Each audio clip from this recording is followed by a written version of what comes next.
Hello everyone, my name is Brock Jacobson Pito Baga from grade 12 St. Alfonso, and we are the group name Sigma Boys. Good day, sir. My name is John Adrian Ambacalias from St. Alfonso de Orozco and from Group Sigma Boys. Hi, I'm General Opis from St. Alfonso, one of the member of Sigma Boys. Good day, sir. My name is Nicolay James N. Sicondes from St. Alfonso de Orozco, Group Sigma Boys.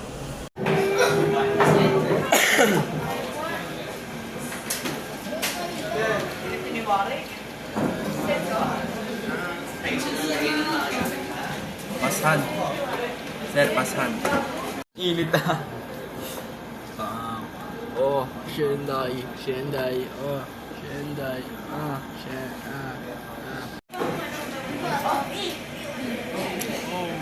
Wow! Magic! What the hell? Wow! Magic! Wow! Wow, pasan! Ito akin na ako. This is the light sensor.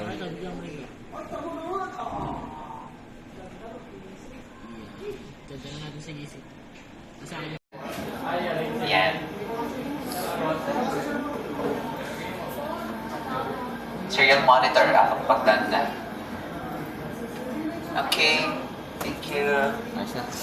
A serial monitor is a tool in integrated development environment IDES, most commonly the Arduino IDE that displays the serial data set from a microcontroller or other device allows you to send data back to it.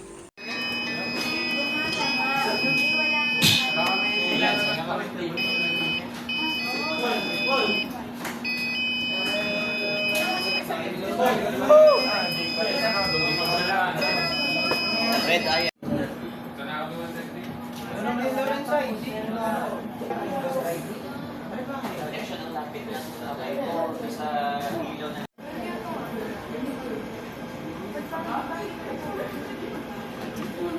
Alin yung ganon? Wee!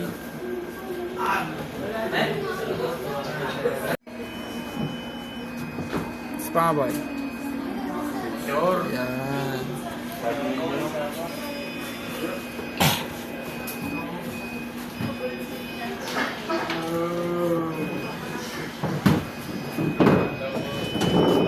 Ay, yung ano po, yung ano.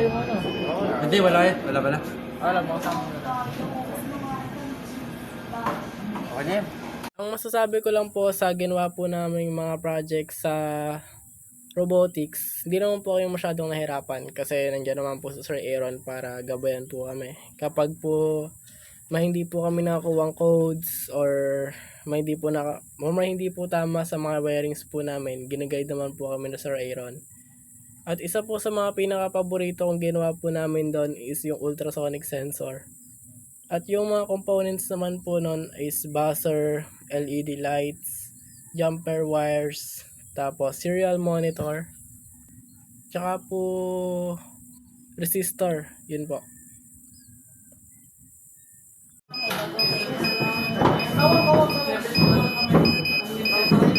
Ayun pa eh. Ang V5 positive, ang GMP negative.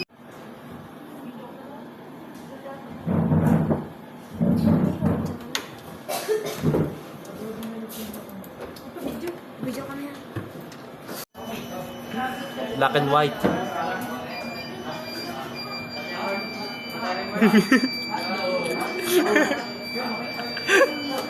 Ano na detect? Dark. Light and 1, 2, 3, go.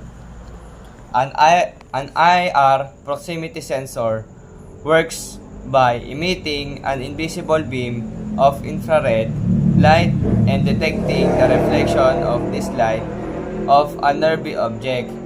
When an object is within the sensor range, the IR light reflects of it and is picked up by the receiver, which then sends a signal indicating the object's presence.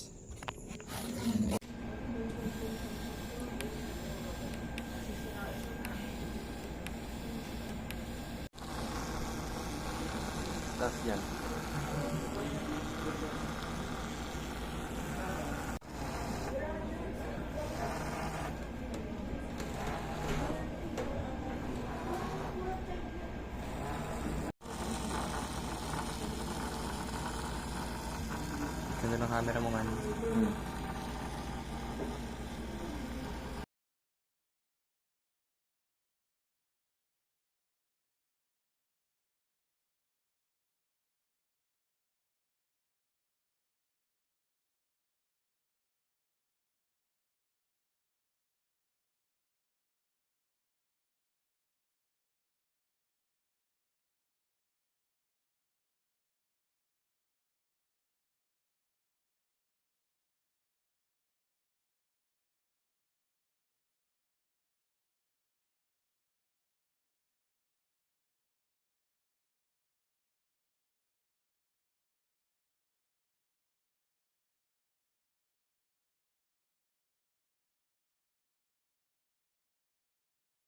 So the DC motor is used for changing speed, like speed, clockwise, counterclockwise, any changes that depends on the code for the wiring.